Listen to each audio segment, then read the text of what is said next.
एक साथ गोरखपुर के 9 परियोजनाओं के जिनकी लागत 76 करोड़ 39,29,000 है, इनका लोकार्पण का और 16 परियोजनाओं जिनकी लागत 54 करोड़ 20,12,000 है, इनके शिलान्यास के आज के इस कार्यक्रम के अवसर पर मैं मंच पर उपस्थित अपने सभी जनप्रतिनिधियों को हृदय से इन कार्यों में रुचि लेने के लिए बधाई देता हूं और आप सबका भी हृदय से बधाई और देते हुए अभिनंदन करता हूं। ये विकास आप सबके लिए फलीभूत हो। इन विकास कार्यों के माध्यम से न केवल बुनियादी सुविधाओं बल्कि इन विकास योजनाओं के माध्यम से हम विकास की एक नई ऊंचाइयों को प्राप्त करते हुए आर्थिक समृद्धि को भी प्राप्त करेंगे। इस विश्वास के साथ मैं आप सबको हृदय से बधाई देता हूं, अपनी शुभकामनाएं देता हूं।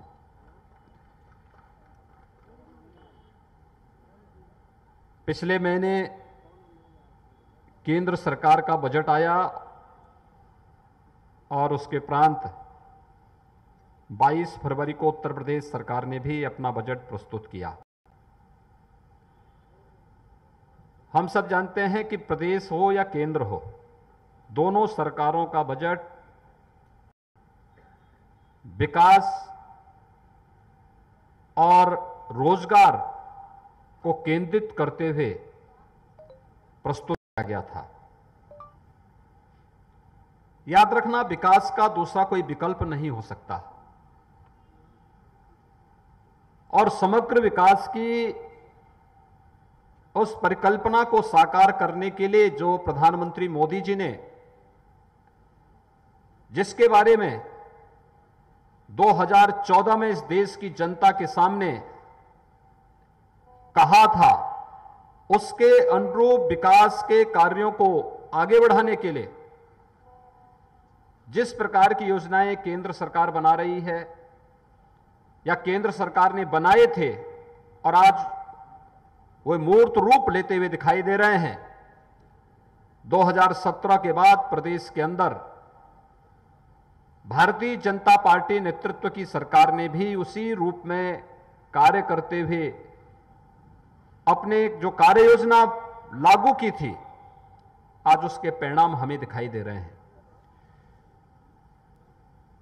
प्रदेश का कोई जनपद, कोई लोकसभा सीट या कोई विधानसभा सीट या कोई विकास खंड ऐसा नहीं होगा, कोई गांव ऐसा नहीं होगा जहां पर विकास का कोई ना कोई कार्य या कोई ना कोई बड़ी परियोजना ना आई हो। हर एक जगह गया है, हर एक स्तर पर गया है और गोरखपुर तो इसके जीते जागते उदाहरण है। कल केंद्रीय उर्वरक और रसायन मंत्री आए थे। गोरखपुर में 1990 में जो फर्टिलाइजर कारखाना बंद हो गया था, ये खाद का कारखाना इस साल जुलाई तक बनकर के तैयार हो जाएगा और जुलाई तक बनने के साथ ही खाद पूर्वी उत्तर प्रदेश के किसानों को सही और सस्ती खाद मिलेगी, क्वालिटी की खाद मिलेगी अपनी उत्तम खेती के लिए। साथ साथ यहां के युवाओं को नौकरी और ढेर सारा रोजगार भी उसके माध्यम से प्राप्त होने वाला है। यानी जो कार्य पिछली सरकारों ने जिसे हताशा और निराशा में बदल दिया था, उसे आशा और विकास की एक नई बुलंदियों तक पहुंचाने की जिस संकल्प के साथ मोदी जी ने 2014 में देश की जनता के सामने वायदे किए थे, आज वह मूर्त रूप लेता जा रहा है। गोरखपुर का फर्टिलाइजर कारखाना इसी वर्ष जुलाई के बाद जब चलता हुआ दिखाई देगा, वहां से धुआं उड़ता हुआ दिखाई देगा, तो एक नए भारत की एक नई तस्वीर गोरखपुर भी उसके साथ जोड़ता हुआ दिखाई देगा। आप में से ज्यादातर लोग मेरे साथ सड़कों पर इंसेफ्लाइटिस के खिलाफ आंदोलन के साक्षी रहे हैं।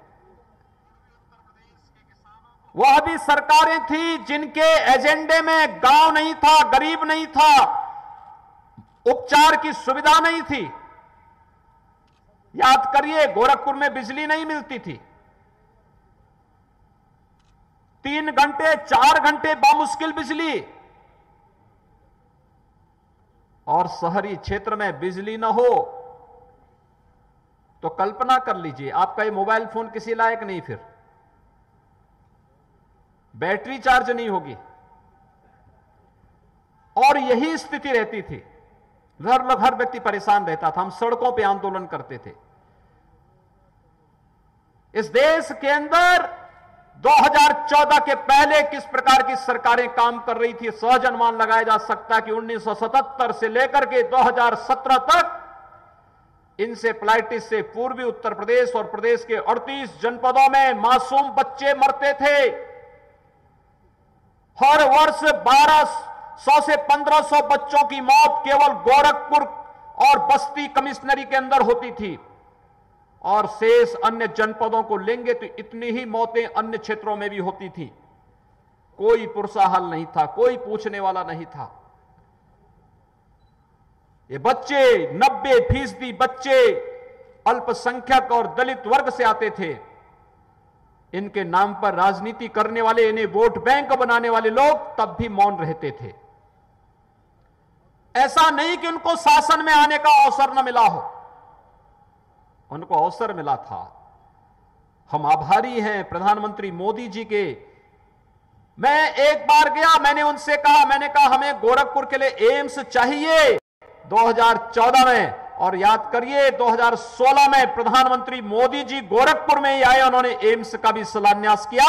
आज गोरखपुर में एम्स पूरी मजबूती के साथ खड़ा होता हुआ दिखाई दे रहा। इस वर्ष के अंत में हम लोग एम्स का भी लोकार्पण करने जा रहे हैं। एम्स यानी विश्व स्तरीय स्वास्थ्य की बेहतरीन सुविधा का एक केंद्र वह गोरखपुर को प्राप्त हो रहा है। लेकिन एम्स के बनने में 2, 3, 4 साल लगेंगे, 5 साल लगेंगे, ये हर व्यक्ति जानता था। उससे पहले प्रधानमंत्री मोदी जी ने गोरखपुर में बीआरडी मेडिकल कॉलेज में 7 नई सुपर स्पेशलिटी के लिए भी एक नया ब्लॉक स्वीकृत किया, और वह बनकर के तैयार हुआ। इस बार आपने देखा होगा, कोरोना के दौरान हमने उसी ब्लॉक को कोविड हॉस्पिटल बनाया था। बीआरडी मेडिकल कॉलेज में सामान्य उपचार चलेगा, और डेडिकेटेड कोविड हॉस्पिटल के लिए सुपर स्पेशलिटी ब्लॉक को हम लोगों ने लिया, और उसमें हम लोगों ने कोविड हॉस्पिटल बना करके गोरखपुर और पूर्वी उत्तर प्रदेश के लोगों को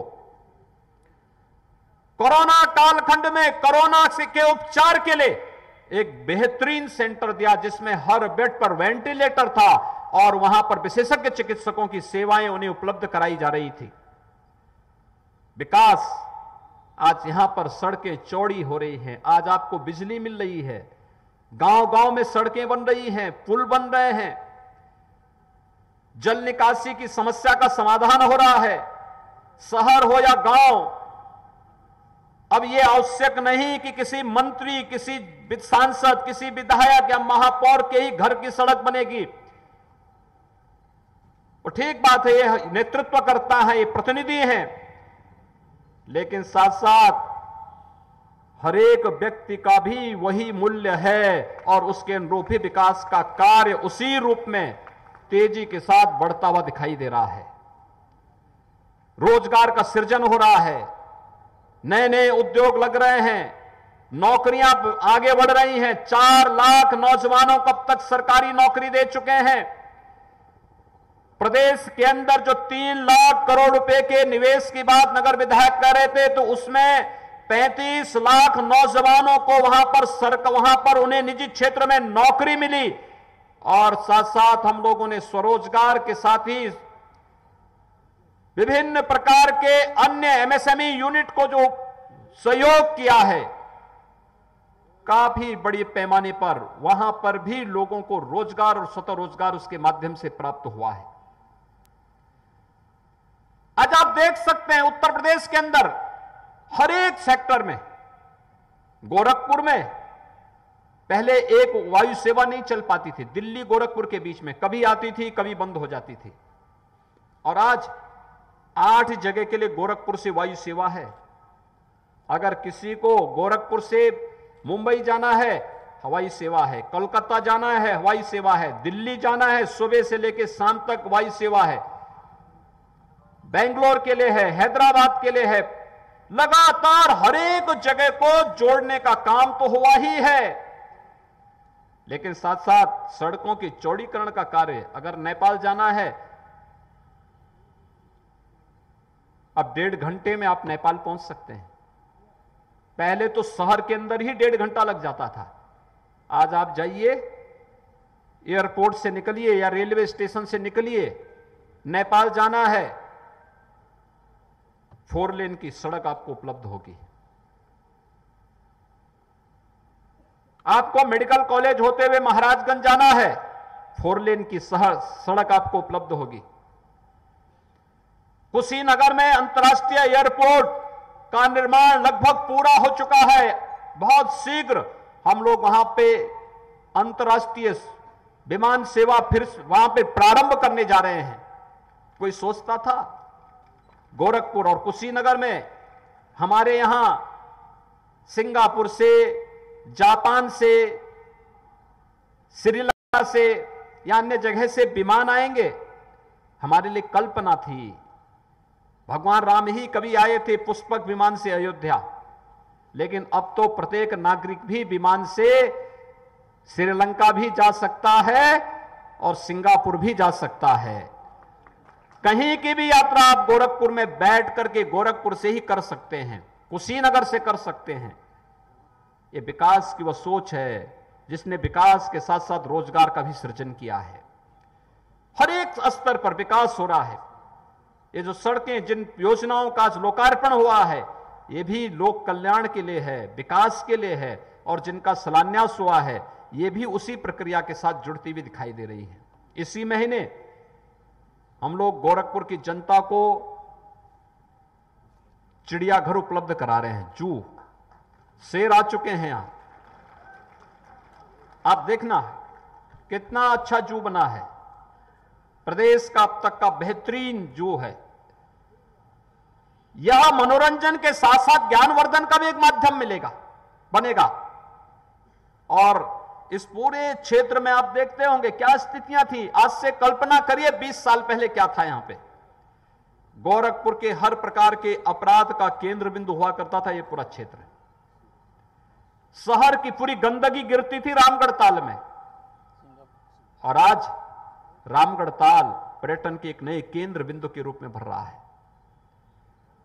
गोरखपुर में सार्वजनिक कार्यों को करने के लिए हमें जगह तलाशनी पड़ती थी। आज तो ये पार्क महंत दिग्विजय नाथ जी के नाम पर यह पार्क भी गोरखपुर की जनता को प्राप्त हो गया है, और बगल में चंपा देवी पार्क भी उसके लिए तैयार हो रहा है। यानी सार्वजनिक कार्यक्रम अगर हमें करने हैं तो ये पार्क आपके लिए उपलब्ध है। इस पार्क के बीच अगर आपको लगता है कि संख्या कम है, 2000-2500 लोगों का कार्यक्रम करना है, हम लोग एक अत्याधुनिक प्रेक्षागृह भी इसी महीने गोरखपुर की जनता को समर्पित करने जा रहे हैं। यहां पर न केवल सार्वजनिक कार्यक्रमों के लिए बल्कि यहां के कलाकारों के लिए भी एक मंच हम उसके माध्यम से उपलब्ध करवाएंगे। हर एक स्तर पर आज आप जाइए राजघाट में, कभी हम लोग राजघाट को मानते थे शमशान घाट है, गंदगी रहती थी। कभी किसी व्यक्ति के अंतिम संस्कार के कार्यक्रम में वहां चले गए तो उसका मन खिन्न होता था। वहां गंदगी देख करके, धूल देख करके, गर्मियों में भयंकर गर्मी के बीच में कैसी खराब स्थिति होती थी। या बरसात में चले गए तो उस गंदगी में वहीं कीचड़ है, वहीं बदबू है, और वहीं पर हम अंतिम विदाई दे रहे हैं किसी व्यक्ति को। आज आप जाइए, कितना अच्छे अच्छे प्लेटफॉर्म बन चुके हैं। स्नान करना हो पवित्र राप्ती नदी में तो उसके लिए भी वहां व्यवस्था है, और वहां पर अन्य कार्यक्रमों के साथ, कर्मकांड के साथ जुड़ना है तो उसके लिए भी वहां उस प्रकार की सुविधा उपलब्ध हो चुकी है। यह विकास की सोच होती है। यह विकास पहचान बनती है किसी नगर की, किसी जनपद की, किसी क्षेत्र की, और यहीं से विकास की सोच को जब हम आगे बढ़ाते हैं तो लोगों की सोच में परिवर्तन होता है। आपने देखा होगा अभी स्ट्रीट वेंडर को पीएम स्वनिधि योजना के अंतर्गत उन्हें लोन उपलब्ध कराया गया, सस्ती दर पर लोन। और मुझे प्रसन्नता है कि डिजिटल पेमेंट के साथ उनको जोड़ने का कार्य हुआ है। डिजिटल पेमेंट के साथ जोड़ने पर उनको अतिरिक्त लाभ भी प्राप्त होगा। ये ट्रेनिंग साथ साथ चलनी चाहिए हर एक कार्य में। कल हम लोगों ने यहां पे लोन मेला लगाया था। लोन मेले के पीछे भी उद्देश्य था, छोटी पूंजी वाले के पास अगर कहीं पूंजी कम हो गई, बैंक उसकी सहायता के लिए खड़ा है। लेकिन हम प्रशिक्षण और उसको इस बात के लिए कि हमने पूंजी ली है, हम समय से इस पूंजी को जमा भी करेंगे। गोरखपुर से लखनऊ जाने के लिए पहले हमारे पास केवल एक मार्ग था, गोरखपुर से बस्ती होते हुए अयोध्या होते हुए। अब हम लोग एक नया मार्ग गोरखपुर एक्सप्रेसवे के माध्यम से दे रहे हैं। गोरखपुर अंबेडकर नगर और आजमगढ़ के बीच से पूर्वांचल एक्सप्रेसवे के माध्यम से लखनऊ आप जुड़ जाएंगे। यानी दूरी उतनी ही है जितनी दूरी गोरखपुर बाया बस्ती होते हुए है, दूरी उतनी ही पड़ेगी। लेकिन एक नया विकल्प आपके सामने, जहां पर आपको लखनऊ की यात्रा करनी है तो मात्र गोरखपुर से 3 घंटे में लखनऊ आप पहुंच जाएंगे। और हम लोगों ने एक और अनुरोध भारत सरकार से किया है कि अभी तक गोरखपुर लखनऊ के बीच का जो ये मार्ग है 4 लेन का, अब इसको 6 लेन कर लेना चाहिए। अब ये 6 लेन का मार्ग बनने जा रहा है। गोरखपुर शहर के अंदर भी आपने देखा होगा कि मोहद्दीपुर से गोरखनाथ मंदिर होते हुए मानीराम जंगल कोड़िया का मार्ग 4 लेन बन रहा है। अब बरगदवा से भी स्पोर्ट्स कॉलेज होते हुए मोहद्दीपुर तक इसको हम 4 लेन बनाने जा रहे हैं। पैरलेगंज से नौसर तक 6 लेन का काम होने जा रहा है। यानी यह विकास, जिस विकास के साथ जुड़ करके हम ढेर सारी उन योजनाओं को आगे बढ़ा सकते हैं जो न जाने कितने नौजवानों के लिए रोजगार लेकर के आएगा, उनके जीवन में व्यापक परिवर्तन लेकर के आएगा। और विकास की सोच के साथ हर एक व्यक्ति को जुड़ना पड़ेगा। भाइयों बहनों, मैं आज आप सबसे यही अपील करने के लिए आया हूं, हमें विकास के मार्ग में कोई बाधा नहीं आने देनी चाहिए। अक्सर होता है, हर व्यक्ति को सड़क चाहिए, हर व्यक्ति को जल निकासी की सुविधा चाहिए, हर व्यक्ति को बिजली चाहिए।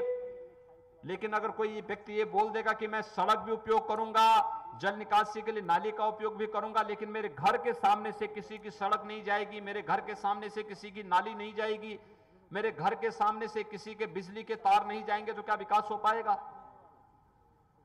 हमें इससे उभरना पड़ेगा। विकास की एक समग्र सोच, सुरक्षा आवश्यक है, लेकिन विकास की एक समग्र सोच बनानी पड़ेगी। लोगों को समझाना पड़ेगा। बड़े बड़े निवेश आ रहे हैं। गोरखपुर में एक नया प्लास्टिक पार्क हम लेकर के आ रहे हैं। आप सोचना, लगभग 100 के आसपास उद्योग लगेंगे उसमें भी। 25,000 से अधिक युवाओं के लिए रोजगार लेकर, नौकरी लेकर के आ रहा है वो अभी। ये पार्क का मतलब ऐसे पार्क नहीं जहां पर आप लोग, यानी जहां पर प्लास्टिक से जुड़े हुए हर उत्पाद का वहां पर प्रोडक्शन होगा, उसके निर्माण की कार्रवाई उसके साथ जुड़ेगी, उसकी वहां पे डिजाइनिंग भी होगी, वहां पर उसके बारे में कौन सी नई तकनीक दुनिया के अंदर आई है, उस तकनीक के साथ जुड़ करके कौन कौन सी चीजें प्लास्टिक से बनाई जा सकती हैं। अभी हाल ही में आपने देखा होगा कि आदरणीय प्रधानमंत्री जी ने एक टॉय फेस्टिवल का उद्घाटन किया था। आज तो प्लास्टिक भी टॉय फेस्टिवल का एक पार्ट बन चुका है। प्लास्टिक स्वयं भी उस क्षेत्र में एक नई क्रांति ला सकता है। कैरी बैग को छोड़ करके बाकी घर के बर्तन से लेकर के कौन सा ऐसा सामान है जिस प्लास्टिक से न बनता हो। और प्लास्टिक पार्क इस दिशा में एक नई सोच यहां पर उपलब्ध कराने की दिशा में एक प्रयास प्रारंभ किया गया है। बहुत शीघ्र गोरखपुर में एक आयुष विश्वविद्यालय के निर्माण की कार्रवाई भी प्रारंभ होने जा रही है। यह आयुष विश्वविद्यालय, अक्सर होता है जब कोई बड़ा प्रोजेक्ट आता है तो फिर जमीन संबंधी विवाद खड़े होने लगते हैं। याद रखना, विकास तो जमीन पर ही होगा, और जब विकास आता है तो अपने साथ ढेर सारा रोजगार और नौकरी और भविष्य की संभावनाओं को लेकर के आता है। हम इस बात को मजबूती से अपने मन में बैठ कर देनी पड़ेगी कि विकास का दूसरा कोई विकल्प नहीं और विकास के कार्य में हमारा सकारात्मक सोच, सकारात्मक दृष्टिकोण होना चाहिए। सकारात्मक दृष्टिकोण के माध्यम से हम विकास को एक नई ऊंचाइयों तक पहुंचा सकते हैं। पर्यटन के क्षेत्र में भी ढेर सारी संभावनाएं हैं। गोरखपुर में तो यहां पर बाबा गोरखनाथ के धाम पर लोग आते हैं, लाखों की संख्या में देश और दुनिया का श्रद्धालु आता है, अपनी श्रद्धा व्यक्त करता है। योग का जिज्ञासु भी आता है। सनातन हिंदू धर्म के प्रकाशन का प्रमुख केंद्र गीता प्रेस में साहित्य के क्षेत्र में धार्मिक साहित्य को खरीदने के लिए भी आता है। गोरखपुर और आसपास के क्षेत्र में बहुत सारे ऐसे महत्वपूर्ण स्थल हैं जो देश की स्वाधीनता आंदोलन में जो अपने आप में एक तीर्थ बन गए।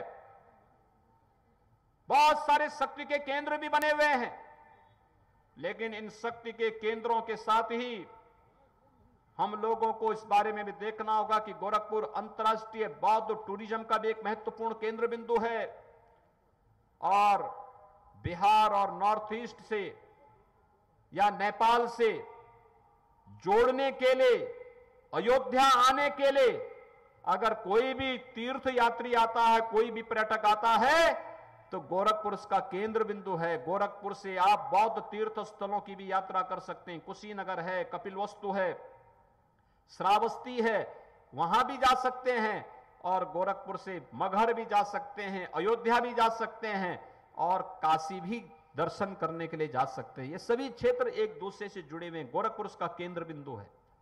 तेजी के साथ इसमें लोगों ने एक नई सोच के साथ कार्य करना प्रारंभ किया है।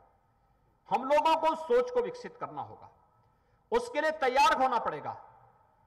इसके लिए हमें अपने यूथ को भी जागरूक करना पड़ेगा। बहुत सारा यूथ इसमें गाइड का काम कर सकता है, ट्रेंड गाइड। वो हिंदी में भी अंग्रेजी में भी थोड़ा उसको स्पीकिंग की आदत डालनी पड़ेगी, बोलने की उसकी आदत डालनी पड़ेगी। आप देखना ढेर सारा रोजगार उससे सृजित होगा। लोगों को सही जानकारी, हमें इतिहास के बारे में, वर्तमान के बारे में, भविष्य के बारे में कि भविष्य की योजनाएं क्या हो सकती हैं, कैसे विकास की नई ऊंचाइयों को आगे बढ़ा सकते हैं, इनके बारे में ट्रेनिंग के कार्यक्रम होंगे। फर्टिलाइजर यहां लग रहा है, फर्टिलाइजर के कैंपस में हम स्किल डेवलपमेंट का भी एक सेंटर बनाने जा रहे हैं।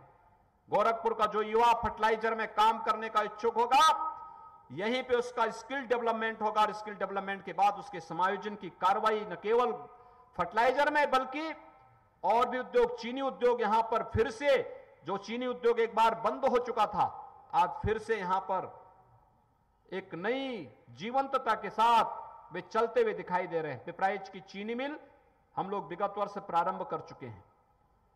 आज पिपराइच में 50 लाख क्विंटल 50,000 क्विंटल गन्ना प्रतिदिन पेरने की क्षमता पिपराइच चीनी मिल में। वह एक नए भविष्य की ओर इशारा कर रहा है। गन्ना किसान के लिए, किसान भाइयों की आमदनी को दुगना करने के प्रधानमंत्री मोदी जी के संकल्प के साथ जुड़ने के लिए उतावला दिखाई देता है।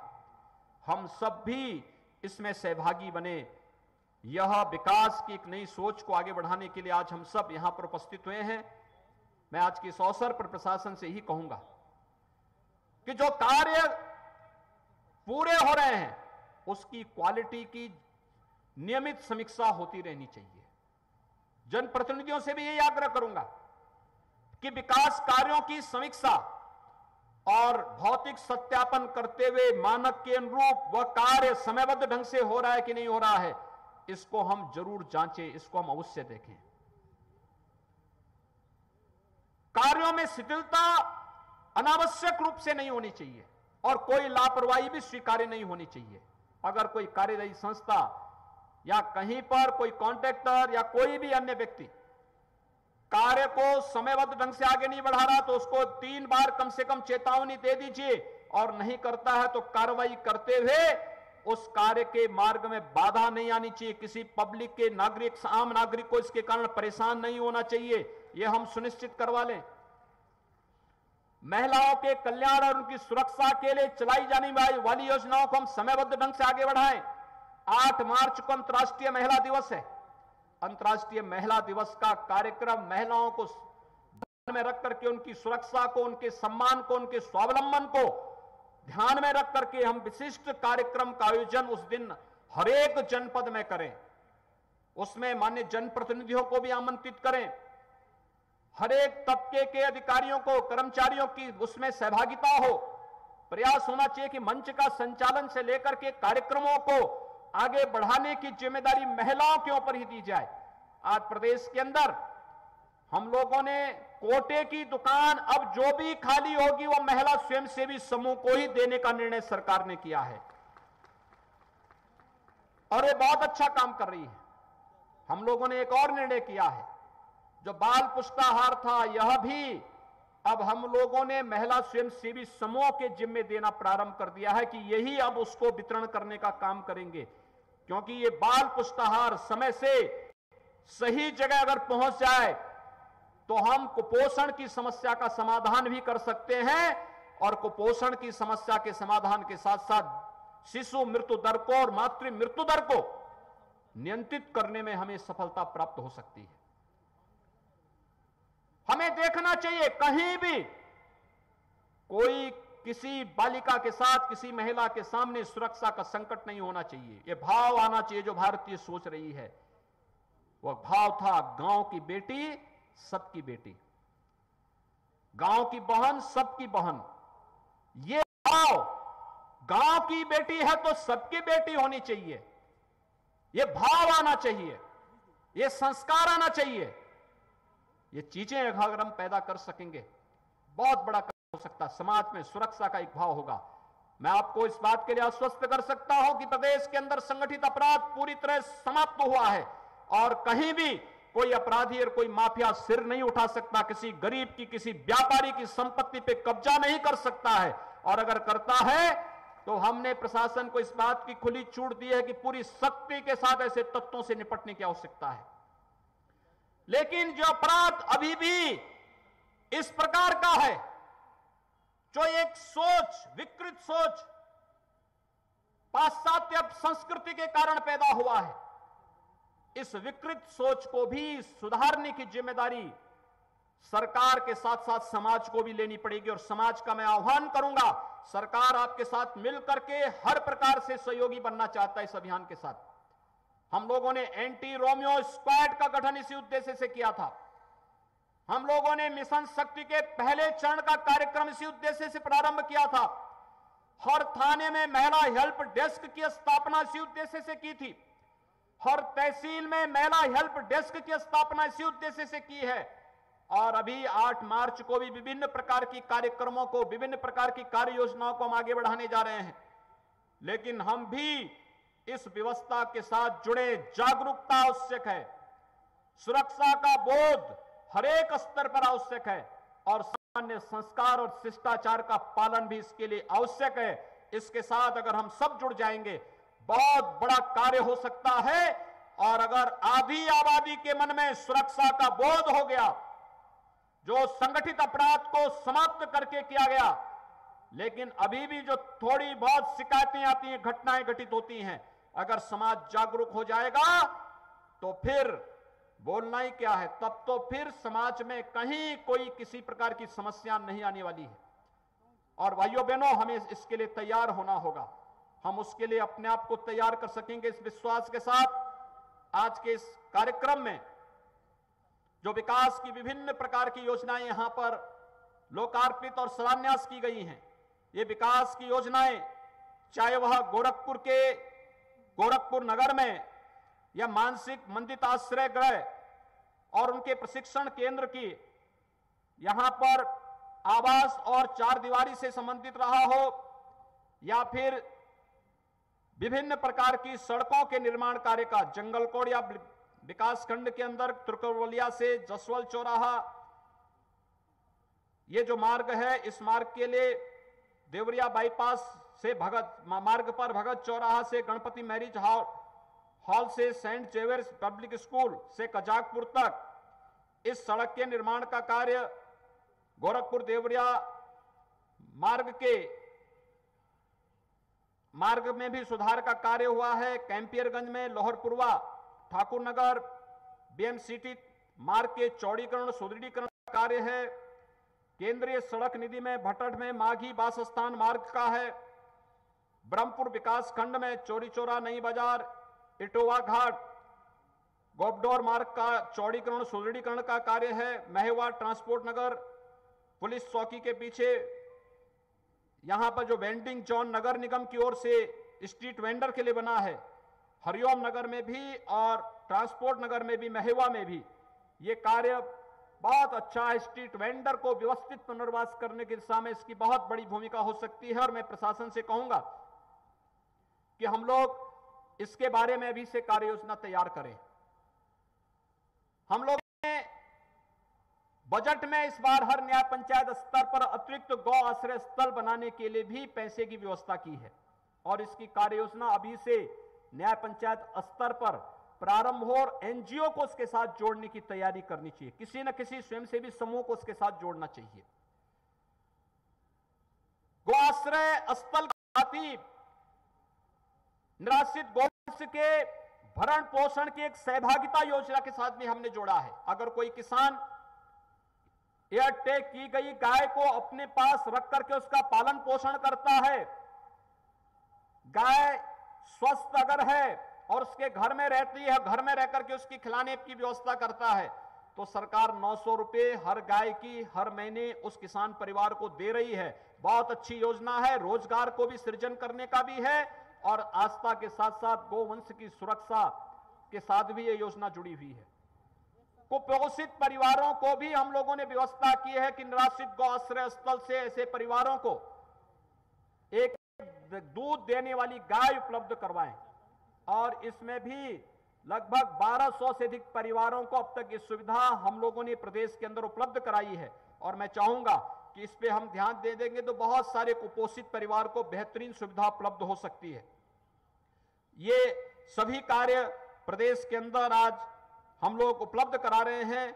आज के इस अवसर पर यहां पर जो विभिन्न प्रकार की विकास योजनाओं के सड़क के निर्माण कार्य हैं, तमाम अन्य स्मारकों के सुंदरीकरण के कार्य भी हैं,